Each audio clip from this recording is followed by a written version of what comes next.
bago ang lahat, kayo aking inaniyahan mag-subscribe, like and share at pindutin nyo na rin ang notification bell para sa iba pang mga uploads.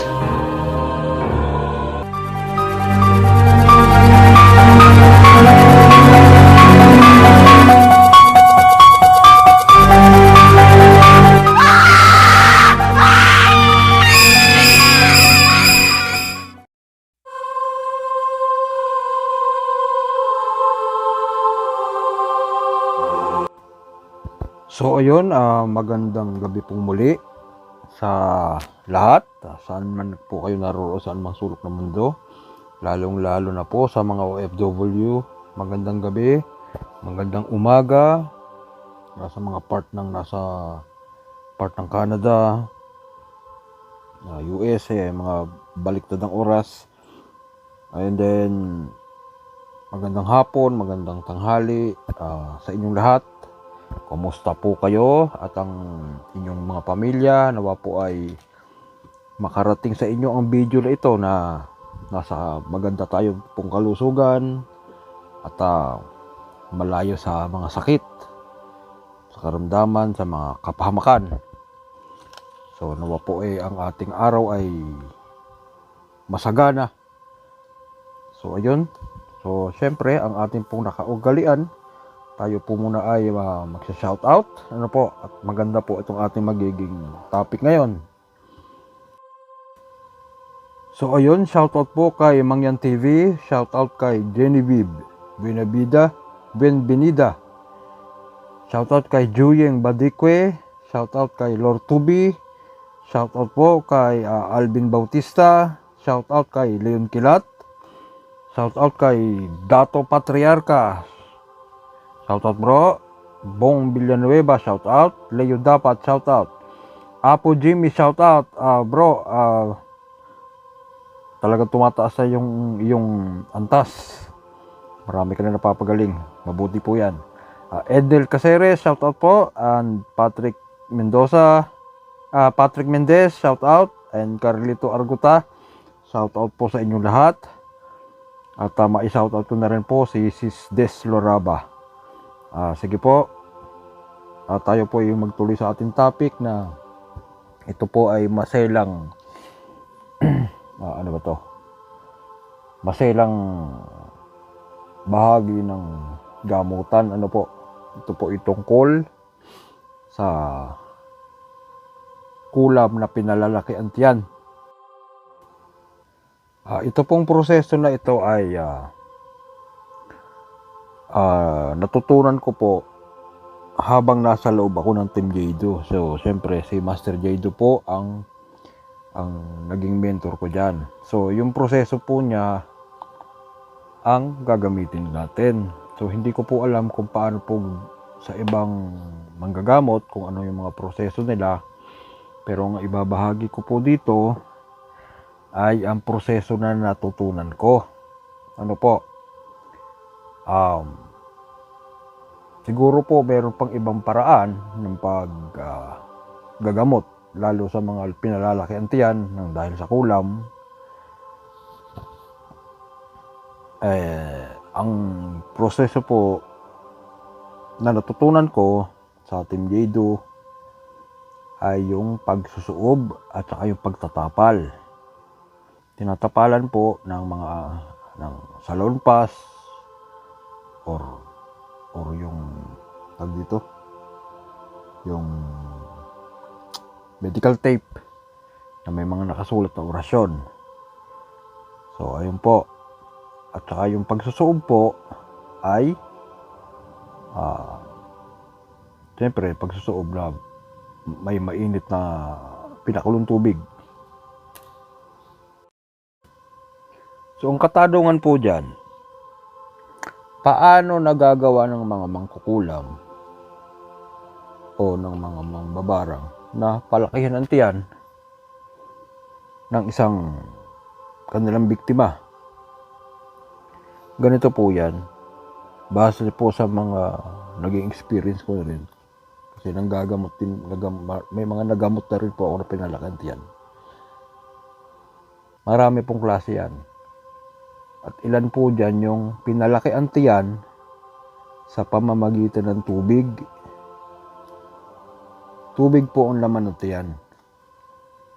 Lalo na yung tinatawag na sumpa sa tubig. Yan po ay ginamitan ng tubig ng dagat, niritualan.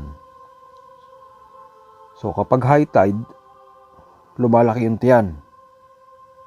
Kapag low tide, liliit naman ang tiyan. So yan po yung tinatawag na sumpa sa tubig. Meron naman din po, ginamitan naman ng lupa. Lupa naman po ang nakalagay sa tiyan. At meron din po, mga insekto naman. Yan, gumagamit na ng barang po yan. Barang, meron pako, meron kung ano-ano pang nakalagay dyan.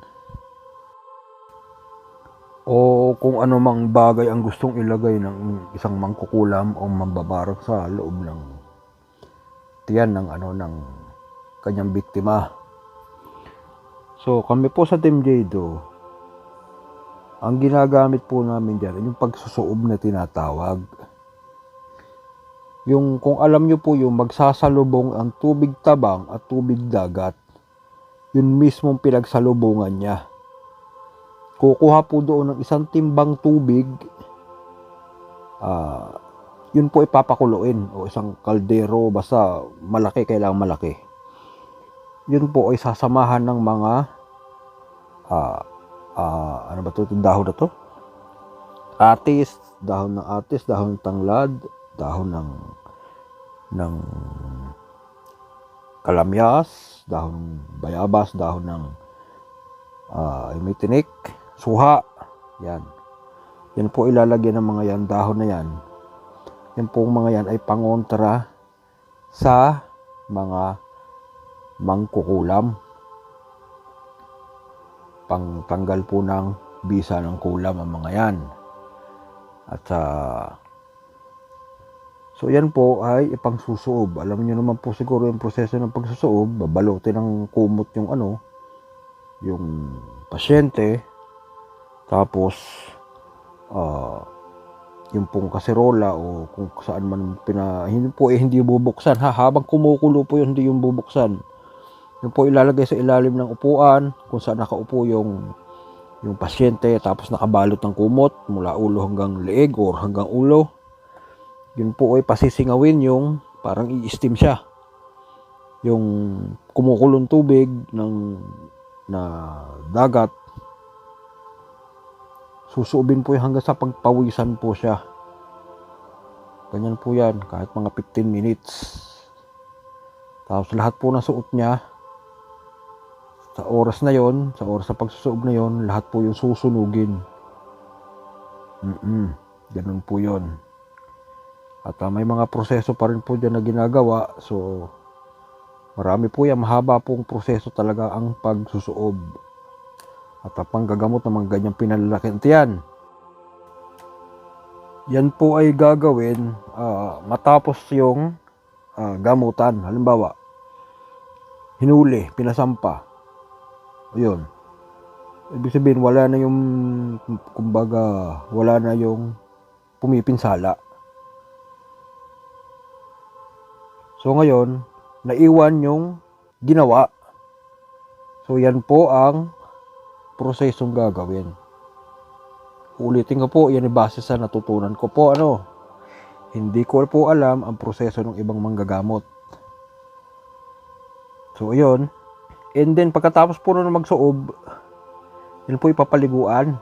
Papaliguan po, yun din, ganun din ang ipapaligo. Ay hindi, tubig na may asin, na may mga dahon-dahon din. Katulad pa rin po, salay, yung dahon ng kamyas, dahon ng atis, dahon ng bayabas.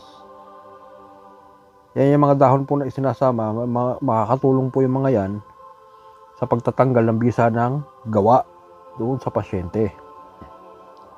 Pagkatapos po niyan, yan po ay aming tinatapalan. May mga orasyon po kami na pinapasulat sa pasyente o kami mismo yung gumagawa kapag aktual.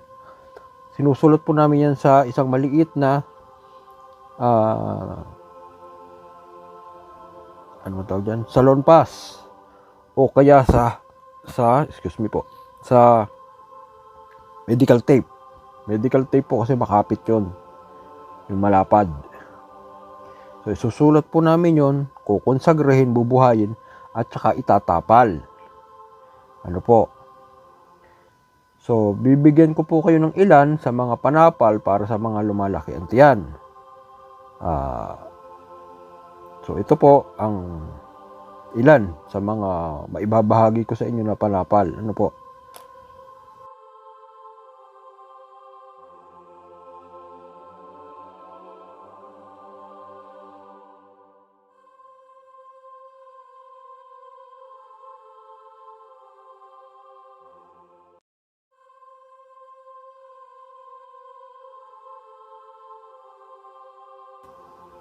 Ito po yung mga isusulat bawat isa sa mga panapal. Ang una po ay tupil bakal, itata sinatak, muot nuot durog. Ito po yung una. Pangalawa po ay Cusi Santo Pater, Benedicti Eminte. Pangatlo naman po, Diti o Custodiat, Titlikmom, Nibus Bislus Salbum Paksar. Yan po ha. Pangatlo po yan. Ito naman po ang pang-apat. Pakatandaan po na sa pagsusulat ng mga orasyon, mahalaga po ang krus at saka yung tuldok. Kaya wag niyo po kakalimutan yan, lalong-lalo sa mga panapal. Ganon din po sa mga drawing. Ano po? May mga drawing po na kailangan detalyado. Ultimo yung kaliit-liitang detalye ng drawing kailangan po nandun. Ano po? So ito po ang pang-apat. BRPR MVT Cruz, MPREST tuldok, AML MMOQ Cruz, IMMLMM tuldok, MRM MRM. Ano po? Ang panglima po, sa mga marunong magbasa ng codex, kaya nyo pong basahin yan. Ano po? Codex po, yan po ay may specific na, yung number na yan, may mga specific na letra po yan. Ano po?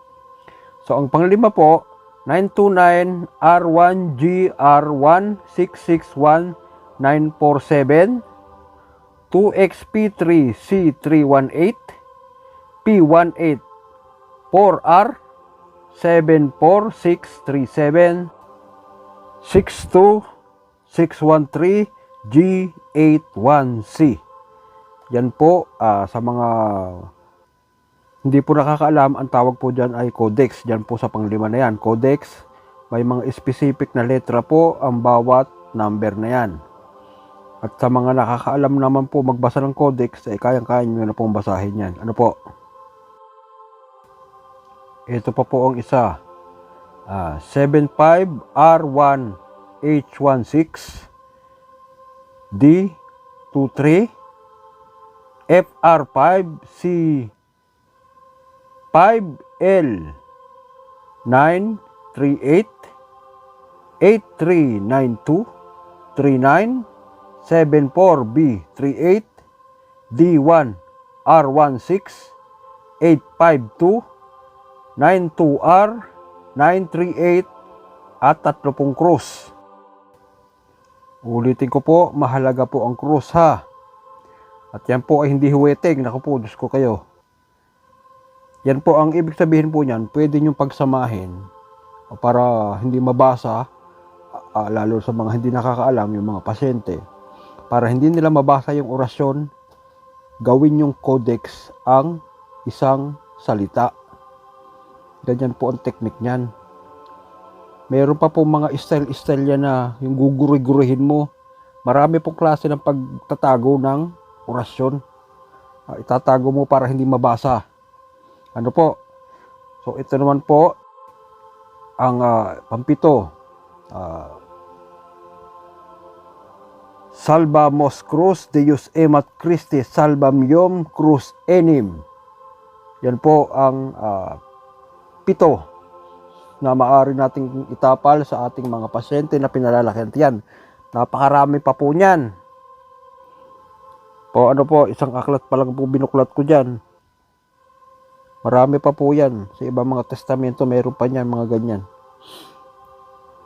So sana po matutunan nyo po kung paano po ang pagtatapal ng mga proseso sa mga pinagsusugat, sa mga marami klase talaga mga kahit po mga elemento marunong din mangkulam.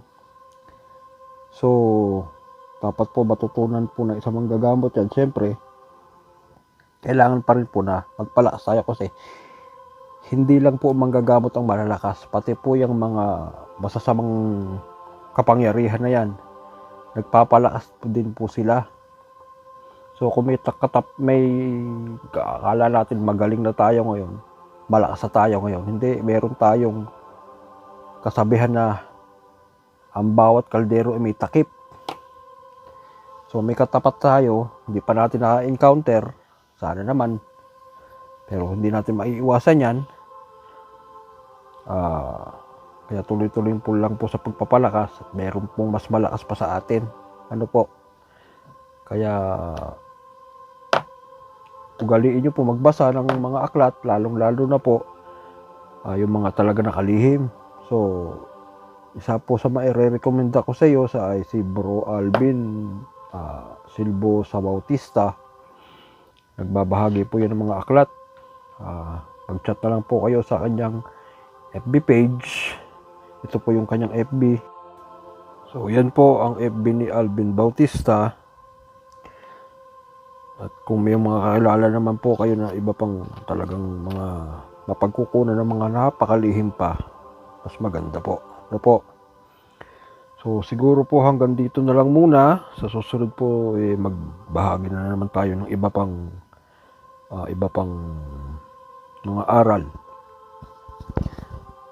Maglalagay po ako ng pin comment. Diyan po kayo mag-comment at para ma-shoutout ko po kayo sa mga susunod pa mga video. So yun lamang po. Magandang gabi po sa inyo lahat.